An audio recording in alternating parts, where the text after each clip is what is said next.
Buenas, saludos muy cariñosos a todos desde una de las ciudades más bonitas de Europa como es Córdoba. Bienvenidos, vamos a asistir a la conferencia final del Congreso. Este Congreso ha sido un pulso con la tecnología, ha sido todo un desafío tecnológico que podemos valorar como positivo, que podemos valorar como que se ha sacado adelante, pese a la novedad a la que nos hemos enfrentado. No es lo mismo que el quinto, que el cuarto, que el tercero, que el segundo, que el primer congreso, pero la alternativa que teníamos era no hacer ningún congreso. Así que muchas gracias, porque al final todo este esfuerzo se ha llevado a cabo porque detrás estáis todos los que habéis asistido al congreso, y de mi parte y de la parte de toda la organización y de los ponentes os transmitimos nuestras gracias y nos transmitimos nuestro agradecimiento. Quería comenzar ya la conferencia sin más preámbulos. La he titulado Desmontando argumentos. Vamos a entrar en ello rápidamente.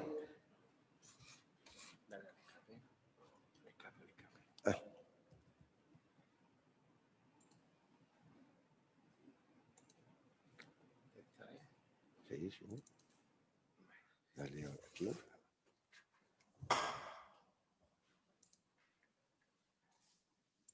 Ahora. Bueno, digo que esta va a ser una conferencia típica en unos tiempos atípicos. Y quiero comenzar mostrando, después de 12 años, un poco las tendencias que hay, que ya se van consolidando en la implantación del método ABN en los diferentes centros escolares. Podemos decir, sin temor a equivocarnos, que el éxito nuestro en educación infantil es bastante completo y además con una tendencia a seguir implantándose en nuevos colegios. También hay éxito, pero no indescriptible, como pongo aquí, en el primer ciclo de primaria. En el segundo ciclo hay resistencia, intentamos mantener la posición y nos defendemos como podemos, pero hay, repito, mucha resistencia, inclusive a dejar de aplicarlo dentro de estos cursos. Y en lo que se refiere al ciclo superior, la verdad es que tenemos escasa penetración y una resistencia muy activa. Hay una resistencia fuerte a que el ABN se trabaje en estos cursos. Parece que se puede estar decantando una opinión o un estado de pensamiento por el cual el ABN es un método que va muy bien para infantil y para los cursos bajos, tal vez por aquello del juego, no el sentido del juego, el sentido de la manipulación, pero que sin embargo que a partir de tercero o de cuarto hay que volver a las matemáticas serias, ¿no? Hay que volver a lo que es, en fin, el duro hueso de roer que son las matemáticas. Yo digo siempre, cuando me dicen esto de la vuelta a las matemáticas serias, digo que hay que tener mucho cuidado con esta palabra, con serias, porque normalmente a lo que te retrotrae es a situaciones muy difíciles, muy angustiosas. Cuando uno tiene una enfermedad seria, pues caramba, es que puede terminar en la muerte, ¿no? Cuando uno tiene una situación económica seria, pues es que puede acabar en la ruina. Y yo por eso cuando me dicen, vuelve a las matemáticas serias, digo, sí, pues va a ir a las matemáticas que posiblemente lleven al niño al fracaso escolar. ¿Y esto por qué ocurre en los cursos altos? Tampoco es fácil establecer cuáles sean las razones profundas. Yo, después de hablar con muchos compañeros y con muchos de los maestros y maestras, fundamentalmente maestros, por cierto, que se oponen a ello, he sacado aquí estas 4 razones. Alguna deja poco bien a los compañeros y otras pueden tener un fundamento un poquito más asentado, ¿no? La comodidad es una de ellas y bastante presente.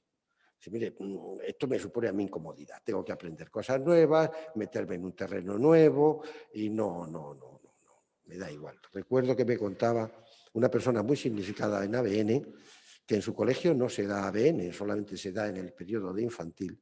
Intentaba convencer a la compañera que iba a coger primero para que siguiera trabajando ABN. Y le dijo, dice, mira, te voy a ser sincera. Dice, yo en el colegio que está mi hijo me gustaría mucho que llevaran ABN y que le dieran ABN. Dice, pero yo la verdad es que con 54 años ya no me voy a poner a aprender ABN y no lo voy a hacer. Ahora, que me gustaría que mi hijo se lo hicieran, sí, pero yo no lo voy a hacer.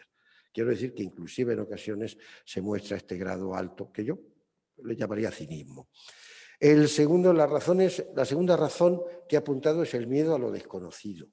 Y el miedo a lo desconocido porque, como me decían mis maestros, dice, es que a mí lo que me da muchísimo miedo es que los alumnos llegan a saber más que yo. Estoy perdido en la clase, yo ya pierdo el control de la situación. Claro, no es una cosa que yo no lo conozco, he visto los vídeos, he visto que se hacen cosas que son muy distintas a las que sé hacer yo y por consiguiente que los niños alcanzan un nivel muy elevado y por consiguiente tengo miedo a que pueda ocurrir, ¿no? Y muchas veces, pues si hay miedo a lo desconocido, pues no entro en lo desconocido y me ahorro el miedo.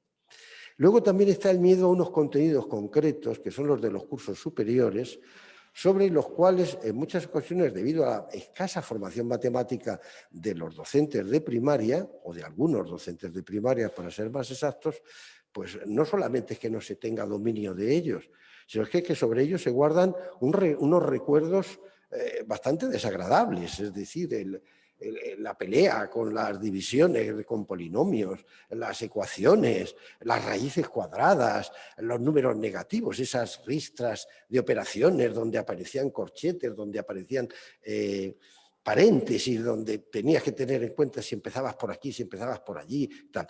Pues todo ese tipo de cosas, dices, pues mire, esto ahora me lo voy a tener que volver a enfrentarme, a incorporarlo otra vez a mi repertorio de saberes profesionales y encima voy a tener que enseñarlo. Bueno, esto puede ser demasiado. Y luego hay otra última opinión que es sobre la que yo me quiero centrar, que es que hay muchos docentes que tienen en gran valor los aprendizajes y las destrezas que adquieren los niños con el método tradicional y que piensan que eso no se puede perder. Bueno, pues en esas estamos. La última razón que hemos citado suele tener las siguientes bases. Primero, suelen ser profesores buenos de matemáticas, en el sentido de que imparten bien su asignatura, y por consiguiente tienen un alto valor del trabajo que hacen, y eso está bien. En segundo lugar, no se dan cuenta ni la incongruencia de la que tienen el ejercicio didáctico que llevan a cabo, ni los peligros o los efectos nocivos que desarrollan estas técnicas. O sea, mire, es que la matemática es difícil y es así, y hay que asumirlo y hay que hacerlo de esta manera. Por mucho que queramos endulzar, por mucho azúcar que le pongamos al asunto, esto es ácido y no podemos convertirlo en algo dulce. Y luego, como de alguna forma hay chicos, en algunos casos media clase, en otras una cuarta parte de la clase, que son capaces de superar esos aprendizajes difíciles, se entiende que es que los chicos que no lo superan es un problema de los chicos. Ya se sabe y está bien establecido que no todos valen para las matemáticas y que no todos tienen la capacidad mental suficiente para este tipo de aprendizajes serios y profundos que se suelen dar en los niveles superiores. Esto de serios y profundos lo he puesto entre comillas porque ni son serios ni son profundos. Ahora veremos alguno de ellos.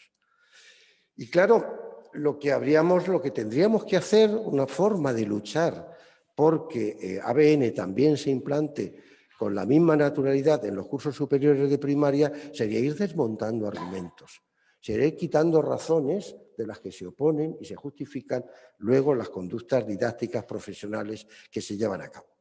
Y yo lo voy a hacer en torno a 5 puntos concretos. La resolución de problemas, la forma que tienen de abordarla normalmente en el método tradicional. Uno de los aprendizajes fuertes en primero y segundo, que es la resta conllevadas, casi es una segunda dentición para los niños. El aprendizaje de los números enteros, que los abordan en primaria y luego siguen trabajándolos con ellos en secundaria.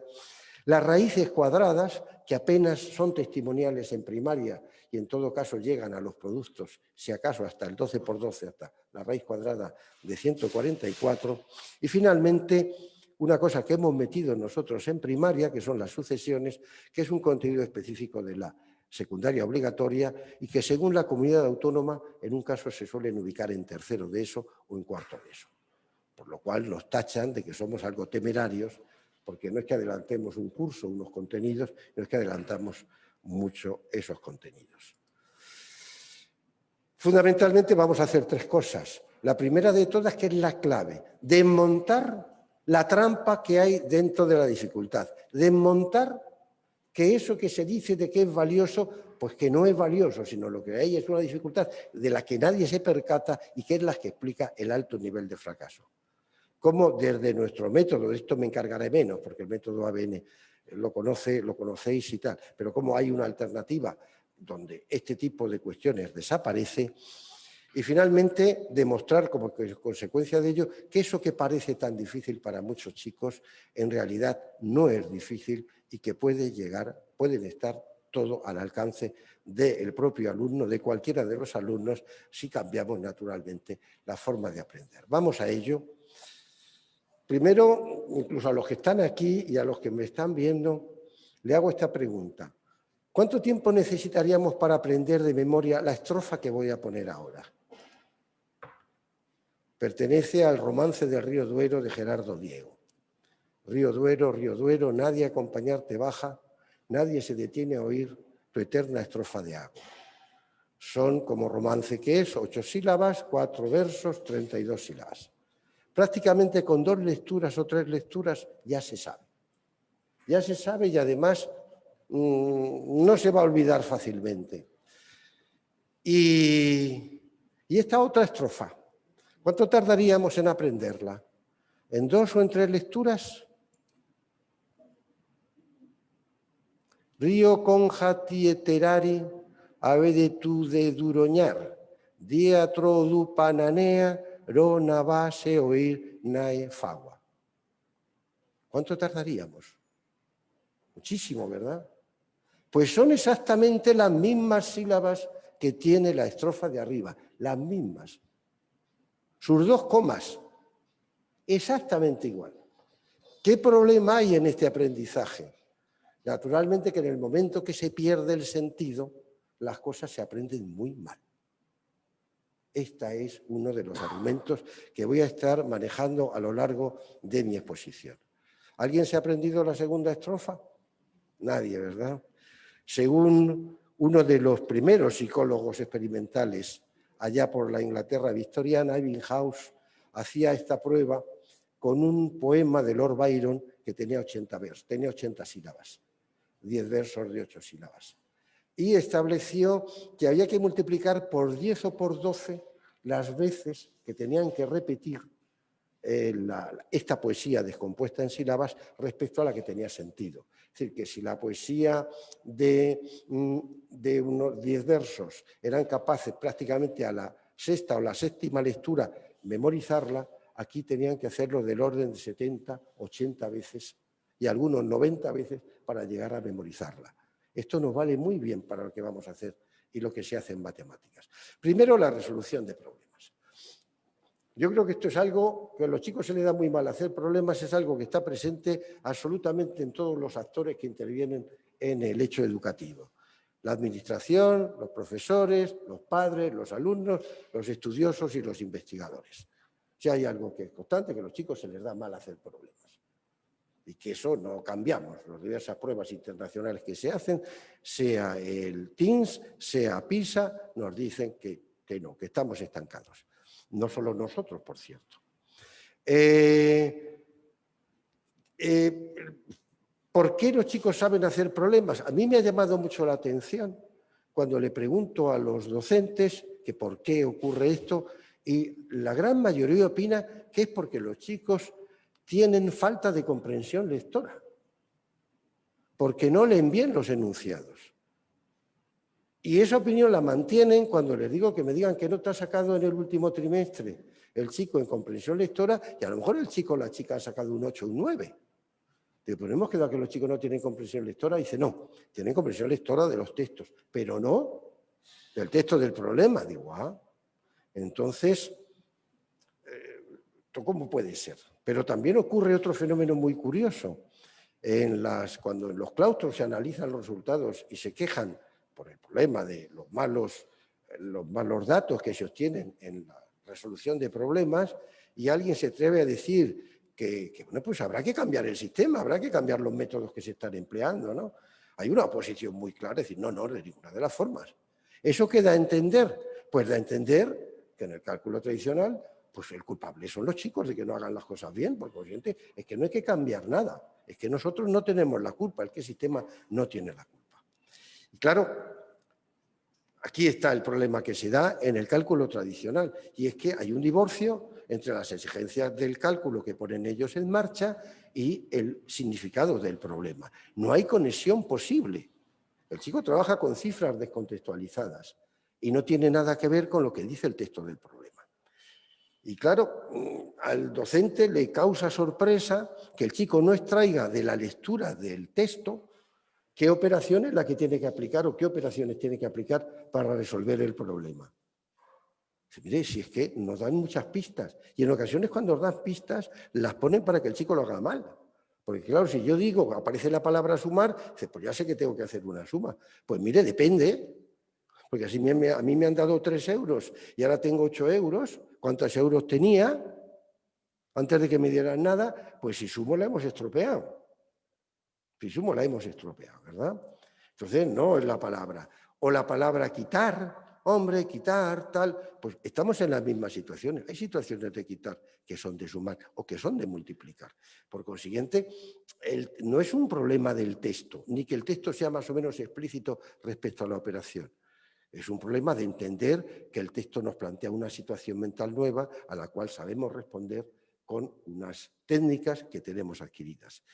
Y esto es muy curioso porque esto que defienden muchos docentes con verdadero énfasis, pues caramba, decir, oiga, pero si esto les pasaba a ustedes también cuando eran niños. A ver si se piensan que ustedes cuando eran niños hacían muy bien todos los problemas o les pasaba igual. ¿Por qué no piensan que a los chicos les pasa lo mismo que les pasaba a ustedes? Y que curiosamente ahora que son grandes ya no tienen ese problema. El único aprendizaje, ¿verdad?, que se deja de trabajar y cuando se deja de trabajar y se crece, entonces ya se tiene claro. Entonces, ¿dónde está la dificultad de los problemas? Pues que el procedimiento de realización de las operaciones tradicionales no tiene que ver nada con los problemas. De entrada, si nos atenemos a los tipos de problemas que hay, nos encontramos con la siguiente situación. Hay 7 problemas distintos de sumar, 13 distintos de restar, 4 de multiplicar y 7 de dividir. En la clasificación, digamos, menos exigente, que en realidad hay más. No contamos, por ejemplo, un producto cartesiano 3, no contamos todos los problemas de una operación de, por ejemplo, el reparto igualatorio. Hay 31 problemas, 31 situaciones para 4 operaciones. Y dentro de una misma operación se dan situaciones que no tienen nada que ver, que son radicalmente distintas. ¿Cómo va a ser igual cuando yo tengo una sola cantidad de la que voy a quitar una parte que cuando voy a comparar? Que necesito necesariamente 2 cantidades y una cantidad la tengo que acomodar a la otra. ¿Cómo se van a hacer por el mismo procedimiento? Y claro, pues, ¿qué es lo que ocurre? Pues que esta situación está tan interiorizada incluso dentro de los propios investigadores, que en muchas ocasiones el remedio que proponen, los remedios, son cómo facilitar el problema de las llevadas. Es decir, mire, si ese no es el problema, no, pues es mejor que lo hagamos descomponiendo arriba o que lo hagamos con palillos o que lo hagamos con las regletas y el material multibase de Dienes, o que lo hagamos con las regletas de Cuisenet, o que lo hagamos tachando y luego poniendo. Mire, si ese no es el problema, por ahí vamos mal. Si es que son situaciones muy distintas que exigen tratamientos muy distintos. Y es curioso porque en función del tipo de operación se requiere, permítaseme que utilice la terminología del cálculo tradicional, se precisa un tipo de llevada u otra. Si estamos detrayendo de una cantidad o estamos disminuyendo una cantidad, la llevada que hay es aquella por la cual una unidad de orden superior la convertimos en 10 del orden inferior. Y si es al revés, es la cantidad pequeña la que vamos acrecentando para llegar a una superior, entonces necesitamos otra llevada, que es la que va desde el orden inferior al orden superior. La que no se da en ninguna situación es la que mayoritariamente se aplica en los colegios españoles, que es aquella por la cual se le suba 10 en el orden de magnitud que se está sustrayendo y se suma 1 en el orden de magnitud siguiente. Sería una especie de llevada cruzada, ¿verdad? Porque lo hacemos así y luego lo otro lo añadimos aquí. Entonces, claro, hay que enseñársela sin que los alumnos entiendan nada de lo que hace. de algo que no existe en la realidad. ¿Y qué hay que hacer? Pues es que cuando los chicos comienzan a aprender las llevadas en la resta, se les somete a una situación donde se les pide que hagan algo para lo que no han sido preparados en absoluto. Para lo que no han sido preparados en absoluto, veréis. Por ejemplo, esto es que me he ido yo, me ha saltado una diapositiva. Lo explico muy brevemente. Yo creo que he borrado una diapositiva y he debido borrar una más de la que no debía haber borrado. Pero se me va a entender muy bien sin el apoyo del texto. Nos encontramos con la siguiente situación. Al alumno se le exige en la resta con llevadas, cuando es descomponer el minuendo, la unidad, el orden de magnitud superior del minuendo en uno inferior, a que sepa la equivalencia que hay, por ejemplo, entre decenas y unidades, centenas y decenas, o unidades de millar con centenas. Pero todas las descomposiciones que ha hecho el chico hasta ese momento, todas, no practican eso. El número 134 descompone en una centena, 3 decenas y 4 unidades. Y después de que pasan por el martirio de la resta con llevadas, siguen haciendo las descomposiciones exactamente igual. Pasan a trabajar con millares. El número 3223, 3 unidades de millar, 2 centenas, 2 decenas y 3 unidades. Pues mire, le piden que haga una cosa que no le han enseñado, que no sospecha siquiera. ¿Y qué tiene que hacer el pobre? Pues aprendérselo de memoria. Y repetir, porque es como la poesía, la estrofa de la poesía que hemos puesto antes. Y respecto a la otra es que es más complicada, porque la otra llevada, la cruzada, esa es que no existe en ninguna situación. El chico no puede ponerlo en práctica porque no se le ha enseñado. Pero es que además no tiene ninguna situación real en la cual le pueda servir de referencia. Ninguna situación real. Es que antes tendría que conocer la propiedad uniforme de la sustracción. Es decir, que en la sustracción, cuando los dos términos, aminuendo y sustrayendo, se le suma el mismo número, la sustracción no varía. Y eso tampoco se le enseña. ¿Cómo queremos que eso lo aprenda bien, fácil, lo entienda y lo memorice? Solo lo aprenden en una primera entrada muy pocos chicos. Luego, a base de insistir, lo aprenden más chicos. Y los que les sigue costando trabajo es que no vale. Lo que no vale es que usted ponga a los chicos en una situación para la que no se le entrena y además le quite algunos de los requisitos previos necesarios para poderlo resolver bien. Esta es la cuestión. Con los problemas de las operaciones todavía es peor. Todavía es peor. Primero, está sin determinar los problemas de 2 operaciones que se pueden hacer. No digo ya los de 3. Que se pueden hacer. Porque si de una manera conservadora, utilizando, que sería mucho utilizar, los 31 problemas dentro de una metodología de cálculo tradicional, pues diría, pues mire, los problemas de 2 operaciones los obtenemos combinando los 31 problemas. Son 31 problemas, pues 31 por 31, 969 problemas distintos.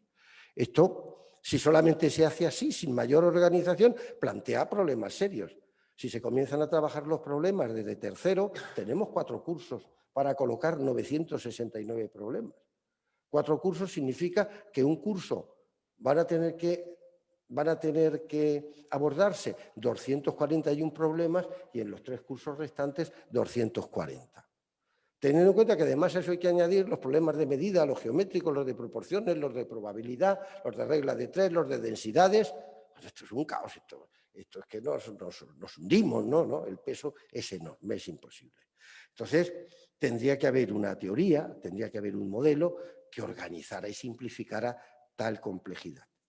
En ABN, por ejemplo, por dar alguna alternativa, mencionamos o tenemos un modelo que está muy organizado y no pierde riqueza ni variedad de los problemas que se tratan. Es más, incluso salen tipos distintos. Lo vamos a ver. El elemento fundamental en la organización de los problemas de 2 operaciones es la estructura. Como tenemos 2 estructuras, que es la estructura aditiva y es la estructura multiplicativa, pues efectivamente nos encontramos en la estructura aditiva en la que recoge sumas y restas, ¿no? por entendernos, hablamos de la estructura aditiva de 8 más 5 igual a 13, abarca 8 más 5, o sea, representa a 8 más 5 igual a 13, a 8 menos 5 más 8 igual a 13, 13 menos 5 igual a 8, 13 menos 8 igual a 5. Únicamente lo que identifica esa estructura es la suma primera. Es siempre la suma o es la multiplicación en el caso del producto. Pero abarca todas esas. Entonces, de combinar las estructuras nos salen 3 tipos de problemas, que eran los problemas aditivo-aditivo, los problemas aditivo-multiplicativo y los problemas multiplicativo-multiplicativo. Ahora bien, como tenemos 7 problemas distintos de sumar, que son los que representan a la estructura aditiva, y 4 distintos de multiplicar, que son los que representan a la estructura multiplicativa, ya empezamos a tener más tipos de problemas, ¿verdad? Los aditivos pasan a ser 49, los aditivos multiplicativos pasan a ser 28 y los multiplicativos pasan a ser 16. En total ya tenemos 93 problemas diferentes. Ahora bien, los problemas de 2 operaciones son 2 de una operación, que comparten un dato. Pero ese dato que comparten de un primer problema que se resuelve previamente con el otro, nos podemos encontrar con que ese dato puede ser el resultado en el primer problema y un dato del segundo, pueden ser resultados en los 2 problemas o puede ser en un problema un dato y en el otro problema también un dato. Pongo ejemplos muy sencillos y que ya me conocéis, pero es que así no me confundo. En el primer caso, es decir, problema, por ejemplo, yo tengo, ponemos en un jarrón 4 rosas y 3 claveles. Si ponemos en total 7 jarrones, ¿cuántas flores hay en total? O 8 jarrones, ¿cuántas flores hay en total? Evidentemente, el primer problema es cuántas flores hay en un jarrón. Y el dato es 7, que es el dato cruzado, el dato que está implícito y que no se da a conocer. Y el 7 es el dato, es un factor, es el multiplicando del siguiente problema, que es cuántas flores hay en total si hay 8 jarrones. 7 flores que tiene un jarrón por 8, entonces esta es jerárquica. El compartir del todo es cuando decimos, por ejemplo, en una clase de secundaria hay 20 chicas y 12 chicos. Si forman equipos de 4, ¿cuántos hay? El producto sería 4 por 8, 32, 20 más 12, 32. El dato común pertenece en el 2. Y el otro pues sería aquel de 12 chicos y chicas van a una fiesta, en total van 20, a cada chica le regalan 5 flores. ¿Cuántas flores gastan en total? Evidentemente, el número de chicas es un dato de la operación primera, 12 y 8 son 20, y es un dato de la operación segunda, 8 por 5 flores, 40, que es el resultado que pedía el problema. Bueno, pues si teníamos 96 problemas y tenemos 3 estructuras, habrá que multiplicar 96 por 3, ¿no? Y ya tenemos, ¿cuántos? 279 problemas distintos. Pero esto no queda aquí. Porque claro, si un P2E, es decir, un problema de 2 etapas o de 2 operaciones, tiene 5 datos, pero uno es compartido, quedan 4 datos. Luego, en la situación problemática, en la estructura de ese problema, podemos preguntar por cualquiera de los 4 datos. Por ejemplo, vamos a verlo aquí. Quiero decir que si de cada uno de los 279 podemos hacer 4 preguntas distintas, obtenemos un total de 1.116 problemas diferentes. Fijaos en este problema de las rosas y los claveles y los jarrones. Podemos preguntar por el total de las flores, ¿verdad? En un jarrón se colocan 3 rosas y 4 claveles. En las mesas se ponen en total 8 jarrones. ¿Cuántas flores hay en el total en la mesa? 56, bien. Ahora, podemos preguntar por el número de jarrones. En un jarrón se colocan 3 rosas y 4 claveles. Si en total se han colocado jarrones con 56 flores, ¿cuántos jarrones se han puesto? O podemos preguntar por el número de claveles. En un jarrón se colocan 3 rosas y algunos claveles. Si en total se han colocado 8 jarrones con 56 flores en total, ¿cuántos claveles hay en cada jarrón? Y finalmente preguntamos por el número de rosas. En un jarrón se colocan algunas rosas y 4 claveles. Si en total se han colocado 8 jarrones con 56 flores, ¿cuántas rosas hay en cada jarrón? Daos cuenta que dentro de la misma estructura se están trabajando las operaciones directas y las operaciones inversas. Daos cuenta, por consiguiente, que este número de 1.136 problemas diferentes no son independientes entre sí, sino que están ligados al modelo base, según se pregunte por el dato 1, por el dato 2, por el dato 3, por el dato 4, al tipo de estructura, que puede ser jerárquica, que puede ser de compartir el todo, que puede ser de compartir la parte, y a los componentes de esa estructura que puedan ser aditivos o multiplicativos. Hay una gramática, y de la misma manera que los chicos no tienen que aprenderse las conjugaciones de los verbos uno a uno, sino que con unos pocos modelos saben conjugar todos los verbos, exactamente igual ocurre con los problemas cuando presentan esta trabazón y esta organización interna. Tuve yo el honor, y el trabajo, por cierto, de codirigir una tesis doctoral. Esta parte la hice, me encargué yo fundamentalmente, sobre la aplicación dentro del método tradicional de la metodología de los esquemas subyacentes o estructuras subyacentes en los cursos cuarto, quinto y sexto de entonces EGB. No, ya era primaria, porque era el año 2008. Y efectivamente se aplicó solamente la estructura aditiva-aditiva y se hizo con una muestra además muy numerosa. Por algo yo era inspector y nadie se negaba a colaborar. Y lo que salió fue claramente una mejora muy significativa en los resultados que se obtenían en los problemas.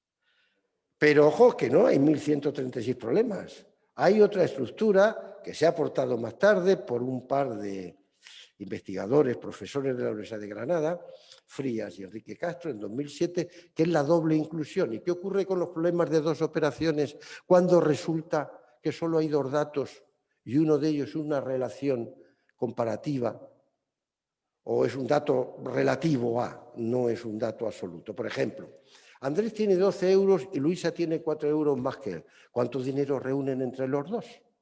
Aquí no hay más que dos datos. Sin embargo, hay dos operaciones. 12 más 4, 16, y luego 12 más 16, 28. Claro, ¿cómo se estructura esto en este esquema? Pues tenemos la aditiva-aditiva, solamente tiene, como solamente hay 4 sumas, no 7, que sean relacionales, son las de comparación y las de igualación, pues tendremos 4. Luego se pueden combinar entre ellas, tendríamos 16. La aditiva multiplicativa tendríamos 4 sumas y solo hay de multiplicaciones relacionales, la de escala grande y la de escala creciente y la de escala decreciente. Luego tendríamos ya 8. Y finalmente la multiplicativa, que sería 2 por 2, 4. En total aparecerían 28 nuevos problemas. Pero cada problema tiene 3 variantes, no 4 como los anteriores, porque solo hay 2 datos. Luego, 28 serían 84, 28 y 28, 56 y 28, 84. Si teníamos 1.116 y tenemos 84, pues en total podemos decir que este tipo de metodología abarca, da explicación, organiza, permite la graduación, permite establecer una secuencia en función del orden de dificultad de nada menos de 1.200 problemas diferentes. Y yo siempre desafío, cuando esto tengo ocasión de decirlo, no por las redes, que es imposible, desafío a que si alguien encuentra un problema que no encaje dentro de este modelo, se le abonarán 1.000 euros con cargo a mi bolsillo, no al de Nesser y Escovis o a Frías y Castro. La resta conllevadas, amigo, aquí estamos en una cosa tremenda. Esto casi lo he adelantado ya, lo que iba a decir, pero tenemos que decir que es en lo que yo me quiero centrar. Todas las descomposiciones las hacen en centenas, decenas de unidades, ¿sí o no? Nadie les enseña a decir, mira, la decena son 10 unidades, por consiguiente, el 132 puedes decir que es una centena, 2 decenas y 12 unidades. Cuando te interese, porque tienes que quitar de las unidades, tal, hace esta descomposición. Nunca. Y eso es lo que tienen que hacer. Es decir, se le pide que hagan los chicos cosas que no se les han enseñado, que no forman parte. Además, se despistan porque después de haber aprendido esto, cuando pasan a las unidades de millar y pasan a los millones, siguen descomponiendo igual. Siguen descomponiendo unidad de millón, centena de millar, y no hay equivalencia, no hay transformaciones. En el caso de En el caso de las cruzadas, como le digo yo, las que no existen nunca, que es la que se hace en la mayoría de los colegios, la cosa es mucho más difícil porque, claro, aquí se le obliga al chico, fijaos bien, a que por una parte, a que considere a la vez, porque en el caso anterior era que descompusiera, pero aquí, que lleve a la vez en la cabeza, un manojito, es decir, una decena, por emplear los modelos de nuestros pestes, y a la vez los 10 palillos sueltos. Los tiene que llevar a la vez en la cabeza. Y que los 10 palillos sueltos los tiene que poner en el minuendo. Y el manojo lo tiene que poner en la orden superior en el sustraendo. Pero oiga, ¿eso cómo lo va a hacer? Si no se lo ha enseñado nadie. Si nadie se lo ha dicho. Si además antes tendrían que enseñarle que cuando le añade a los dos términos la resta no varía, porque claro, si me cambia el minuendo y me cambia el sustraendo, el chico que no está avisado de esto se puede pensar que el resultado se cambia. Esta es la dificultad de la resta. Pero ¿cómo no va a ser difícil? ¿Cómo no va a ser difícil? Si no se ha practicado nada con anterioridad y tal, ¿qué le queda al chico? Aprenderlo de memoria, como la estrofa, y aplicarlo, y repetirlo, con el fin de que eso salga así. Esto se divierten mucho los chicos nuestros de ABN, porque claro, pasan sobre la resta conllevadas, como decía Miguel Hernández, ¿verdad?, como sobre las amapolas. Es decir, no tengo ningún tipo de problema yo. Recuerdo una niña, en los últimos vídeos que nos mandaron estando los chicos en clase, una niña muy maja de Huelva, de segundo, que no solamente sabía hacer la resta, porque la resta más difícil con llevadas es la resta de 700 menos 147 o de 1000 menos 228, claro, tiene que ir acarreando permanentemente de un lado a otro, ¿no? ¿Cómo lo hacía? Automáticamente y sin necesidad de nada, sencillamente buscando los complementarios a 10, a 100 y a 1000. O sea, 328, a 72 es el complementario a 400, 672. Se acaba el problema, que llevadas ni que no llevadas, en fin. Este es el terrible problema y esta es la clave. Mire, si en lugar de hacer eso le enseñaran a descomponer a los chicos, a que consideraran a la vez una unidad de las dos formas posibles en que se puede presentar, se acababa el problema. Y se le enseñara, por supuesto, la propiedad uniforme de la resta. Pero es que le obligan a que lo enseñen así. Bueno, más o menos es lo que...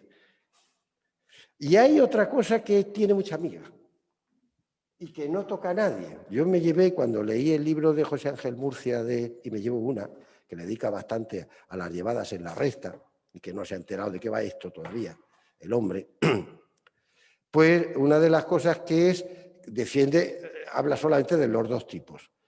No posiblemente, la forma de trabajar la resta en los chicos lo que exige es la llevada, digamos, en horizontal, pero en el sustraendo. Si recordamos nuestras tareas cuando éramos niños y tenemos que restarle, por ejemplo, supongamos, un caso muy sencillo, a 83, 28. 83, 28. Entonces, nosotros decimos, de 8 a 13, 5. Es decir, vemos la distancia que hay de un número a otro, con lo cual el número de arriba nunca lo tocamos. Es un tema de igualación. Dice, me llevo una y lo apunto aquí, pero del otro ya le ha puesto 13, le ha puesto la llevada arriba, que luego la apunta abajo. Si arriba no la toca para nada, no la toca para nada. La toca abajo en el orden de las unidades y luego en el orden de las decenas. Si yo voy a multiplicar, repito, 28, voy a restar 28 a 81, yo tengo que sumarle al 28, le tengo que sumar 3. Luego, cuando le sumo 3, yo tengo 31 y el paso siguiente es 31 a 81, o sea, de 30 a 80, ¿sí o no? ¿Dónde he sumado la que me llevo?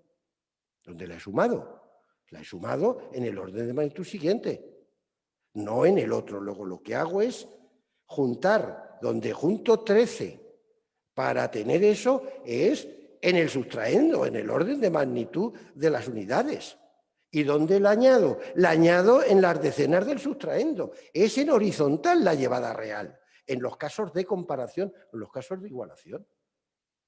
Entonces, claro, resulta que esta técnica sencillamente es que no se trabaja. No se hace. Nadie sabe que las dos únicas llevadas que hay es que cuando se disminuye el minuendo, evidentemente, tienes que descomponer del minuendo, porque si no, no puedes quitar. Y cuando disminuye o cuando aumentas el sustraendo, evidentemente tienes que hacer la llevada en horizontal y en sentido mayor, porque como vas añadiendo, va creciendo el sustraendo. Y para crecer el sustraendo tiene que ir alcanzando órdenes de magnitud cada vez mayores hasta que se iguale con las de arriba. Si yo me quiero comprar un niño, se quiere comprar un balón que cuesta 83 euros, 81 euros, perdón, y está puesto el precio, y hacemos la resta y decimos, 81 son 11, de 3 a 11, decimos, ¿qué le decimos al dueño que cambie el precio y que le ponga el... O si descompone el orden de magnitud anterior, decimos, no, señor mío, cambie usted el 81, que es un precio puesto en el escaparate, y ponga usted un 7, ponga usted un 8 tachado, un 7 y el 11. Mire, si no se toca el minuendo, todo el proceso se lleva ahí. En fin, los números enteros. Los números enteros también dan un grave dolor de cabeza. Hay dos cosas. Yo he investigado mucho con los chicos de primero, segundo de eso, fundamentalmente porque son los dos cursos comunes, porque luego en tercero empiezan ya a despistarse, ya no... Y hay dos cuestiones que a ellos les cuesta mucho trabajo y que no entienden, que es lo que os traigo aquí. Primera cuestión, el tema de cuando delante del paréntesis, en operaciones de sumar y restar, aparece el signo menos, lo que hay que hacer es quitar el signo menos, quitar el paréntesis y cambiarle el signo a lo que hay dentro. Es decir, 8 menos menos 7 es igual que 8 más 7. Quito el paréntesis y el signo se lo cambio, pues ya está, 8 más 7. Con lo cual, expresiones algebraicas, que es cuando ellos lo trabajan, la cosa pues tiene su miga, porque claro, 3x menos más 4x, que es lo que el chico ve, él tiene que verlo como 3x menos 4x, que va a ser menos 4x, y aquí te pone menos, y que sale menos x. Bueno, pues sale menos x porque yo me lo tengo que aprender de memoria que esto es así, pero no tengo ni la más remota idea de por qué esto sale así.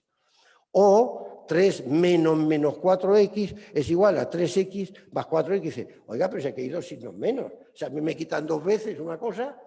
Si primero me quitan 8, luego me quitan 15, ¿cómo voy a tener más? Va a ser como si me hubieran dado eso. No tiene color, ¿no? Entonces, claro, y la otra pregunta es, cuando les pregunto hoy, ¿por qué cuando multiplicamos menos por menos nos da más? Pues resulta que no lo saben. Porque nos han dicho que es así.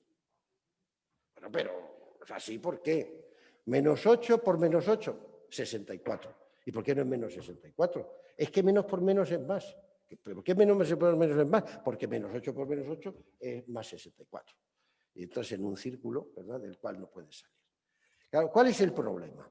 Primero, que para muchas situaciones hay modelos que se utilizan normalmente para los números enteros que presentan insuficiencias, que no se pueden manipular. Por ejemplo, la resta numérica. A partir del 0 empiezan los números negativos. Pero eso es inmanipulable. Está ahí. Además, puede haber contrasentidos, porque, claro, quitar números negativos en la resta numérica no se pueden quitar. El sentido que se le tiene que dar es que va contando hacia arriba en la resta numérica. Si yo quito 3 números, estoy en el menos 4 y quito 3 números negativos, yo lo que tengo que hacer es contar hacia adelante 3 números. No se puede quitar. Lo mismo ocurre con los modelos como el termómetro, que se utiliza mucho, los bajo cero y tal, las diferencias en altura respecto al nivel del mar, los montes o las cimas, las profundidades del mar, o el modelo de los ascensores, donde también quitar lo negativo supone en realidad subir. Entonces, pues es muy complicado, ¿no? Yo creo que el modelo económico-financiero, le llamo yo, de créditos y deudas, es más coherente, que sirve para explicar los números positivos y los números negativos, aunque puede ser un poco alejado de la mentalidad de los propios chicos. Hay otro modelo, que es el que nosotros hemos adoptado, que fue aportado hace ya bastantes años por la Universidad de Oxford, del Instituto de Educación de doña Teresilla Núñez, que nos citó ayer José Ignacio Navarro, que dice, no, es que mire, los números enteros en realidad damos un salto en el concepto propio de número. Y los números enteros son aquellos que representan el balance de la situación entre dos números que se contraponen. Por ejemplo, si el Real Madrid ha metido 14 goles y le han metido 7, el balance suyo es 7. Ese número entero tiene el sentido no solamente específico de que sean 7, sino también que se obtiene poniendo en relación unos aspectos negativos y otros positivos. Ellos proponen el uso de este material. Simplemente unas bolitas, unos cuadraditos, los blancos o los de un determinado color son positivos y los de otro color, los negros, son los negativos. Entonces, este sería el número 8, es decir, el equilibrio que hay entre 20 positivos y 8 negativos. Y ahora, claro, resulta que a la hora de operar con negativos y con positivos, con este modelo se aclara todo perfectamente y se entiende perfectamente. Pasa como el río Duero, nadie acompañarte baja. Este es el número 8 y este es el número menos 8. Este es el número menos 8. Tenemos 12, me parece que hay. 12 positivos y 20 negativos. Pues este es el número 8, el número menos 8 también, con el balance. Entonces, por ejemplo, suma. Pues si sumamos 6 positivos, fijaos, más quiere decir que se añade, que se suma. Es decir, vaya una pregunta difícil. Y si tiene signo más, ¿qué se hace aquí? 8 más 6 son 14. Pero hay aquí otra cosa que es muy importante y que matemáticamente es muy trascendente. Mire, el mismo número lo podemos obtener añadiéndole a los positivos o quitándole a los negativos, porque aquí también son 14. Si yo le quito, operación de restar, signo negativo de aquí 6, el balance que tengo sin que yo haya incrementado los números positivos, que ahora tenemos 20 positivos, sin que yo lo haya hecho, al quitarle 6 resulta que lo incremento en 6 y tengo 26 como cuando lo añadí. Entonces, que sepa jugar, es decir, que sepa integrar dos realidades, que por otra parte son bastante reales, ¿no? Esto a uno le recuerda por lo que debe, lo que tiene, lo que puede gastar y lo que no puede gastar, pues supone arreglar todo ese problema. Es utilizar un modelo. Por ejemplo, menos por menos es más. ¿Qué nos dice esto? Nos dice, este es el multiplicando 2. Como es signo negativo, hay que hacerlo de los negros, ¿sí o no? 2, ¿veis el multiplicando aquí? Hay que quitarlo 4 veces. ¿Veis el signo menos? Es de quitar. Hay que quitarlo 4 veces. 1 vez, 2 veces, 3 veces, 4 veces. Resultado, naturalmente, si hemos quitado 8 negativos, los positivos, el número, el balance, crece en 8. Esto es perfectamente entendible. Esto es perfectamente entendible. Luego, me da igual que a mí me añadan 8 positivos en esta situación de balance, que me quiten 8 negativos. Creo que, repito, esto matemáticamente es muy importante porque le va a ofrecer a los chicos una vía por la cual, cuando solamente consideran los números sin considerarlos como balance, la pueda tener cerrada. Ocurre lo mismo, como se utiliza tanto en matemáticas, cuando tiene que elevar números positivos y números negativos, tiene que sumarlos para hallar la media o para hallar tal. Pues si se me van a anular los positivos con los negativos, pues los elevo todos al cuadrado y luego hallo la raíz cuadrada y ese problema es, busco una vía alternativa que me dé salida. Pues es lo mismo de siempre. Es decir, ¿por qué tiene esto? Porque se les pone a los chicos, a los alumnos, tareas para las que no se les ha preparado. Porque los modelos que se emplean tienen insuficiencia, sobre todo a la hora de tocar los aspectos más difíciles. Y porque no se les ofrece un modelo superior que explique todos los casos que se presenten. Esta es la cuestión, no es que esto sea, si eso se hace, el 90%, el 95% de los alumnos, esa parte salen triunfantes, es decir, la superan y la hacen muy bien. Bueno, las raíces cuadradas. Las raíces cuadradas es de locos. Yo no he visto nada que tenga peor prensa. Y además que la gente presuma, incluso matemáticos. Yo recuerdo, me quedé estupefacto unas declaraciones de Clara Grimá, que es por otra parte una matemática brillante, y además una gran comunicadora, de decir, presumiendo que nunca había hecho raíces cuadradas. Bueno, esto es como si un médico dice que no ha hecho nunca, no sé, sanear una herida. O dice, bueno, ¿Por qué nosotros insistimos en que las raíces cuadradas se trabajen en primaria? Evidentemente, cuando se hayan cubierto los aspectos anteriores del currículum, y si no se han cubierto y no se trabaja, no pasa absolutamente nada. La presencia de la raíz cuadrada, como sabéis, en primaria es testimonial, por eso cuesta trabajo meterla. Normalmente la resolución del algoritmo clásico de la raíz cuadrada se deja para eso y prácticamente no se utiliza. Lo pueden aprender algunos alumnos, algún profesor que se empeñe, pero prácticamente es algo que se está perdiendo.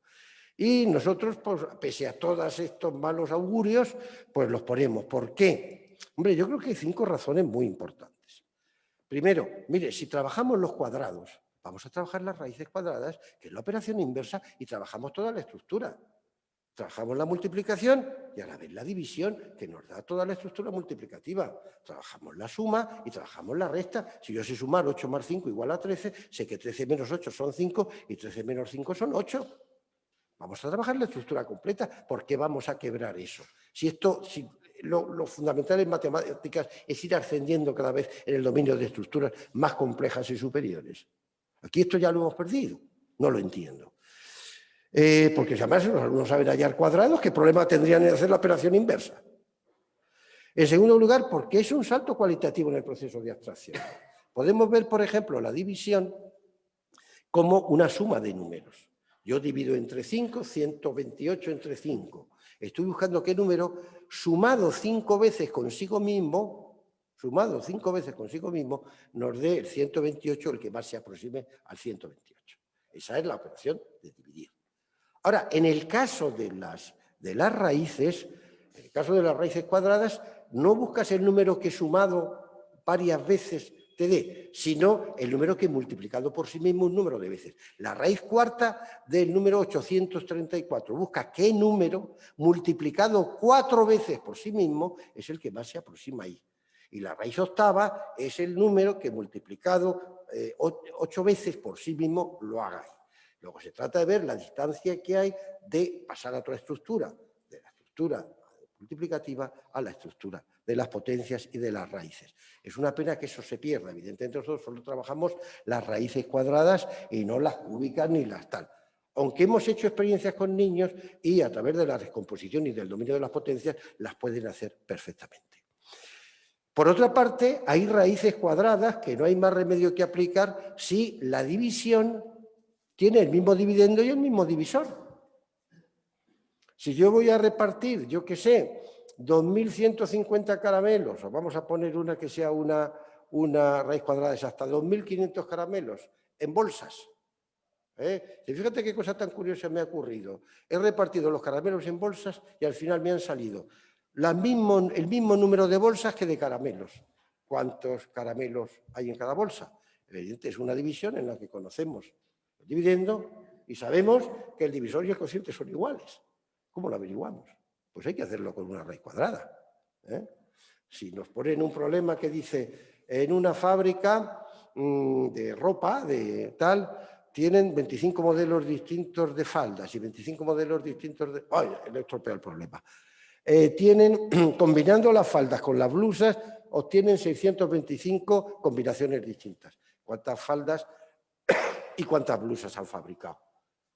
Pues ese es un problema de producto cartesiano, de división cartesiana. Y división cartesiana, si solo tiene un dato, porque no tiene uno de los lados, pues hay que aplicar una raíz cuadrada y es un problema de dividir. Luego hay que tener cuidado.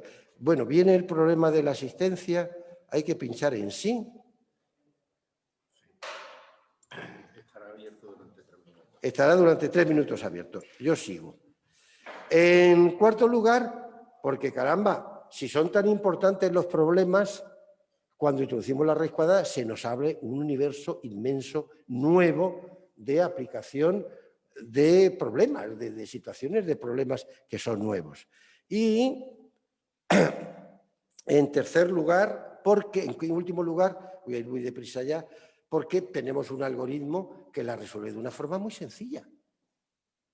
Mirad, aquí tenemos la raíz cuadrada tradicional. Yo no voy a poner el vídeo, no voy a poner ningún vídeo porque vamos muy mal de tiempo. Pero la esencia de la raíz cuadrada tradicional es Por eso es tan difícil, se toma tanta odio, porque no se entiende nada de lo que se hace, pero no se entiende porque no se explica. Y tienen que hacer una cosa que no han hecho nunca. Y tener una complejidad de cálculo a la que no se le ha entrenado en absoluto. Mirad, aquí, por ejemplo, el que se ha puesto aquí, como sabéis, se divide... No, espérate, luego la subimos. Ya se ha ido aquí. ¿Qué es lo que se hace? Se divide en bloques de 2 empezando por la derecha. Y el número que queda a la izquierda, el grupo de 2, se le busca el cuadrado cuyo cuadrado sea el más cercano. En este caso, el cuadrado es el 2. Se halla el cuadrado 4, a 7, 3. Y ahora se le dice a los chicos, además de 7, no es de 70.000 ni de tal, sino de 7, como dígitos, como todo el cálculo, a base de dígitos, para facilitar las cosas. Entonces, lo que se le dice aquí a continuación es que dobla, este dígito lo dobla. Y que ese dígito que dobla es las decenas de un número de 2 cifras cuyas unidades no sabemos, pero que multiplicado por ese mismo número, siendo unidad solo, te tiene que dar un número que se aproxime al 339. Agárrame esa mosca por el rabo. Porque esto sí lo sabrían hacer bien los del ABN. ¿Sabéis por qué? Porque tiene un magnífico cálculo mental. Y por otra cosa, porque ellos nunca se moverían en el abanico de buscar un número que va del 1 al 9, sino solo del 1 al 4. Pero claro, uno se pregunta, pero vamos a ver, esto lo abordan los chicos en segundo o en tercero de eso. ¿Cuándo se les ha enseñado a los chicos en primaria o en secundaria a hacer este tipo de cálculos? A que aprendan a aproximar multiplicaciones, a que aprendan a ver de qué manera un número que esté formado por las unidades, qué decenas teníamos que poner para que nos acercáramos a un número dado, o un número al que le faltaran las unidades, el número de cifras que le faltaran las unidades, multiplicado por esas unidades, cuándo se han ensayado, cuándo se han entrenado, porque esa es toda la dificultad que tiene. Luego lo va repitiendo con cada grupo de 2 hasta que se acaba. Pues mire, si esto se entrena y se hace antes, hombre, lo mejor es que lo hagan de otra manera que lo entiendan. Pero si esto se entrena y lo hacen antes, claro que los chicos lo sabrían hacer. Pero es que le exigimos que lo sepan hacer sin tener ninguna explicación de por qué se hace así. Exigimos que se aprendan la poesía con las sílabas descolocadas. Se pierde usted una poesía muy bonita y encima le toman odio a la poesía. ¿Por qué dobla aquí el chico? Cuando nosotros le decimos al chico que tiene que doblar para hallar las unidades del cuadrado de la raíz, o sea, para hallar las unidades de la raíz, es cuando nosotros le decimos al chico que para pasar a un cuadrado mayor tiene que doblar la longitud de los lados, ¿verdad? Me sale a mí que el primer que hago es 40 y tengo yo de raíz 1700 no sé cuánto.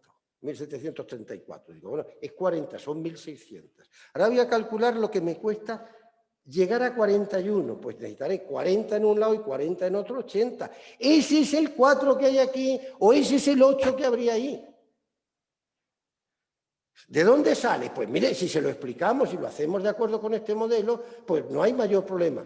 Y ahora, ya tengo que son 80 los que necesito. Si me han sobrado 134, evidentemente yo solo puedo repetirlo una vez.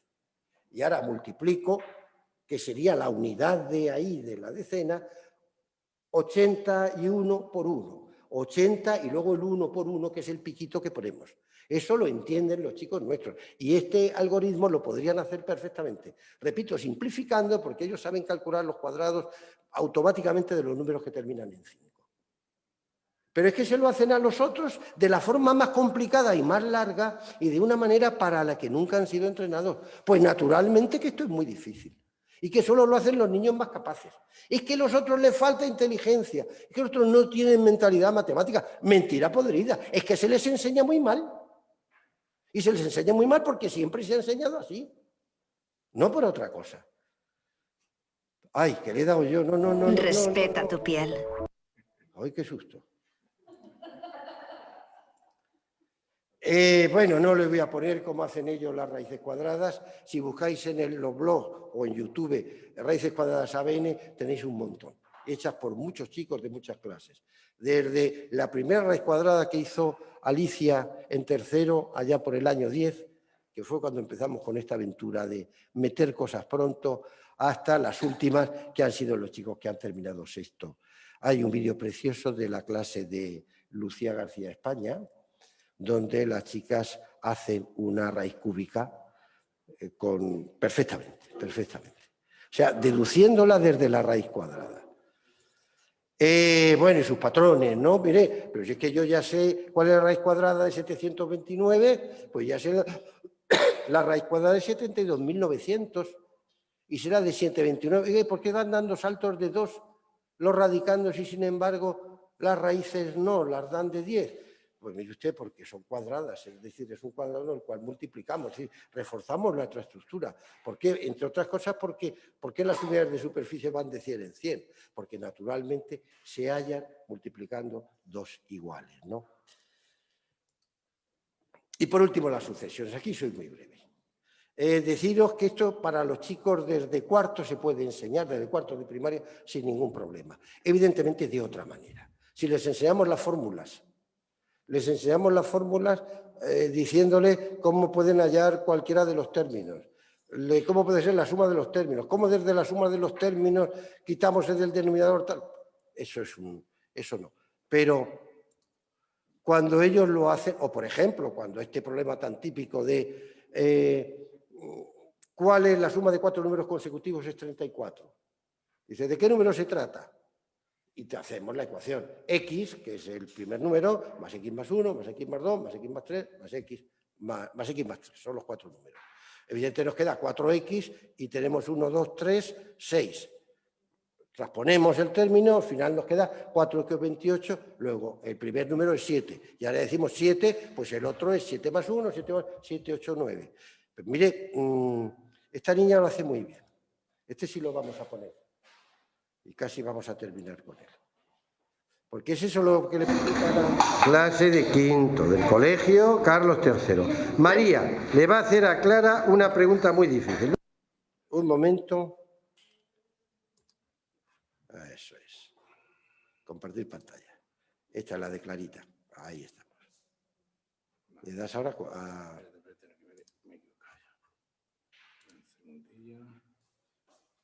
Eso, y ahora compartir ahí. ¿Verdad? Compartir. Venga. Clase de quinto del colegio Carlos III. María le va a hacer a Clara una pregunta muy difícil. Pero estas son las cosas que ocurren. ¿A qué va a abrir? ¿Le doy? Bueno. ¿Ya? Que yo no lo veo aquí. Yo no lo veo en... ¿Cuáles son los 4 números consecutivos que suman 34? Ya está Clara, lo hace ya del tirón. Ya le han dicho que los números suman 34. Muy bien. Ya lo que tarda en hacer. Muy bien, efectivamente, suman 34. Carlos. 6 números consecutivos que den 81. 6 números consecutivos que den 81.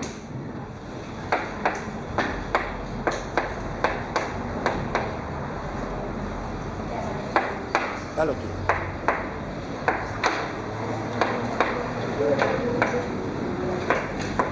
Muy bien. Iñaki. Bueno, y le pone ahora la suma a Iñaki, no tenemos tiempo, pero le pone la suma. ¿Ahora qué hago? No sé que al darle me cargue yo para volver al... Ahora. Le pone la suma incluyéndole números negativos, ¿no? Y... Claro, ¿qué es lo que ocurre? Pues el chico entiende claramente que en realidad una repetición de números iguales puede convertirlo. Ay. No. No.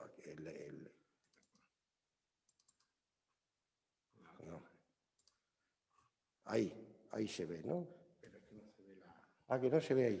Pon compartir pantalla. Es que la he cerrado sin querer. No le he cerrado sin querer. Está bien que se oigan así las discusiones que tenemos José Miguel y yo. A veces yo lo quiero agarrar de los pelos, pero no me deja. Vamos, no me deja que no tiene pelo. Ahora. Bueno, ahora... Un segundo. Ya pasó. ¿Ya se ve?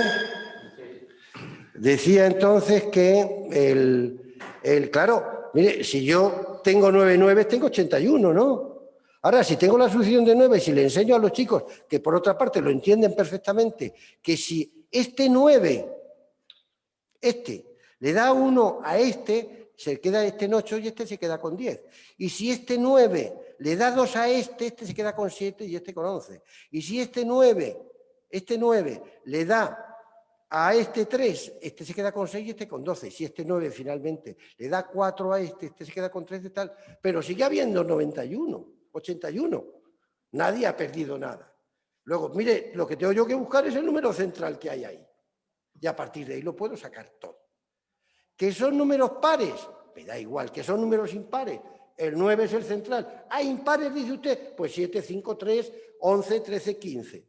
¿Que van de 3 en 3 y el central es el 14? Pues mire, 17, 20, 23, 14 antes, 11, 8, 5, ¿de acuerdo? Entonces, no le veo que esto sea... Los chicos lo hacen y además lo hacen todo con cálculo mental sin tener que aplicar nada.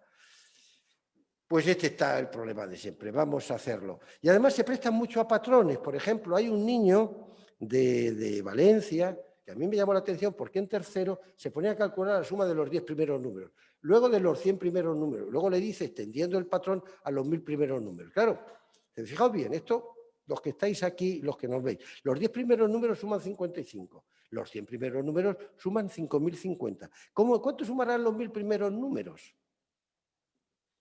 500.500, un 0 añadiéndole al 50 y al otro. ¿Y cuánto sumarán los 10.000 primeros números? Pues habrá que poner otro 0 y tendremos 5.005.000.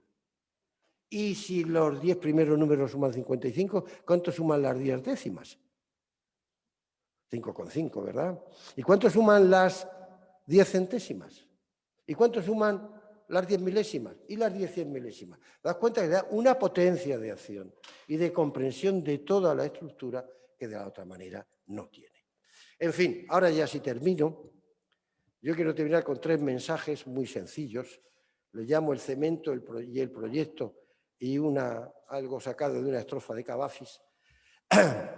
El cemento, es decir, creo que en estos años hemos conseguido un buen cemento, una buena argamasa que nos une, que es nuestra fuerza. Sabéis que somos muchísimos, que pasan los niños que hacen ABN, pasan ya del 250.000, que somos una enorme comunidad de aprendizaje unido por una idea donde, bueno, pues creo que estamos consiguiendo un cambio trascendental, porque el cambio y la idea que tenemos es cambiar la manera de enseñar las matemáticas en la escuela. Es impresionantemente compleja, difícil, larga y trabajosa, pero en eso estamos y vamos a hacerlo. Pero fijaos bien que esa idea de cambiar en general es un poco abstracta, está bien, pero es difícil de precisar.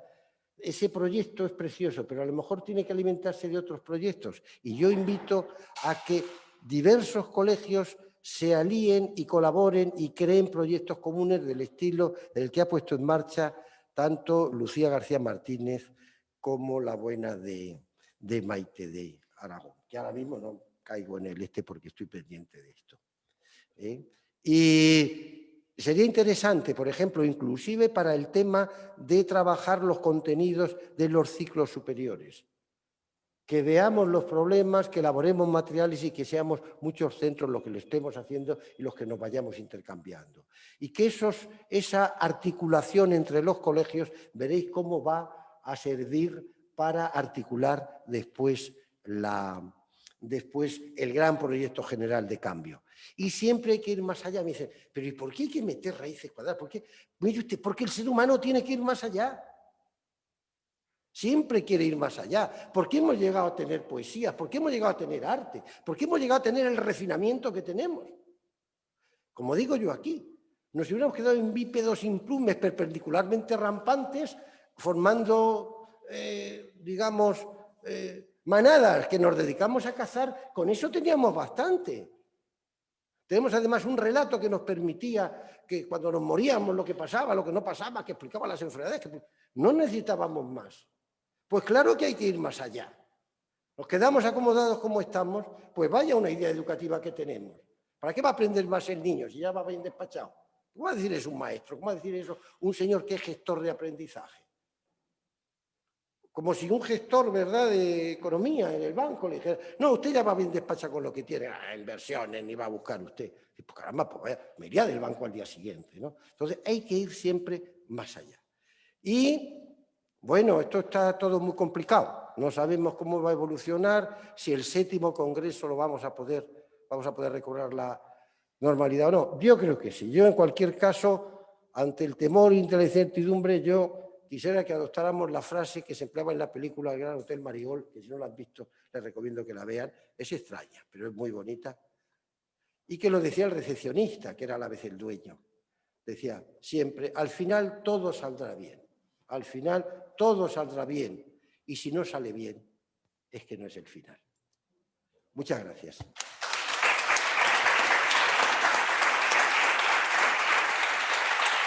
Ahora.